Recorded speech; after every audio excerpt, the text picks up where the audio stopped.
नमस्कार. योगिताज रेसिपी मराठीमध्ये तुम्हा सर्वांचं खूप खूप खूप मनापासून स्वागत आहे. तर आज आपण बनवणार आहोत सॉफ्ट स्पंजी असा बेसन ढोकळा. अगदी साधी आणि सोपी अशी रेसिपी आहे. तर इथे मी एक बाउल घेतलेला आहे. बाउलमध्ये मी ते 1.5 वाटी बेसन घेतलेलं आहे. घरातली कुठलीही वाटी तुम्ही यूज करू शकता. त्यामध्ये 2 चमचे मी रवा घेतलेला आहे. रवा काही भाजलेला वगैरे नाही आहे, जो आहे तसा अवेलेबल घेतलेला आहे.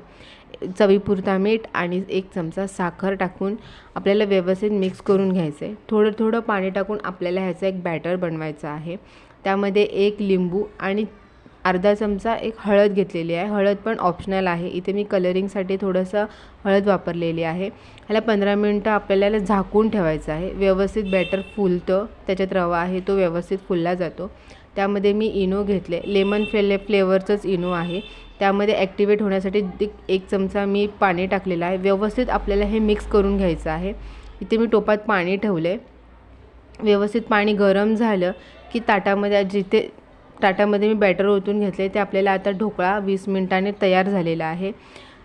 फोडणीसाठी आपल्याला 1-2 चमचे तेल घ्यायचे. त्यामध्ये अर्धा चमचा राई, 2 मिरच्या, 1 चमचा लिंबाचा रस आणि थोडंसं पाणी टाकून आपल्याला हे उकळवून घ्यायचं आहे.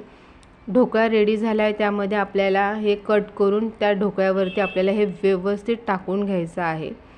कोथिंबीर भुरभुरायची, भरपूर सारी कोथिंबीर टाकून घ्यायची आणि तिखट आंबट चटणीसोबत ह्याला आपण सर्व करूया. तुम्ही पाहू शकता ढोकळा अगदी व्यवस्थित शिजला गेलेला आहे, व्यवस्थित झालेला आहे. तर अशाच भेटूया पुन्हा एकदा छानशा रेसिपीबरोबर. तोपर्यंत लाईक, शेअर आणि सबस्क्राईब करायला विसरू नका. बाय.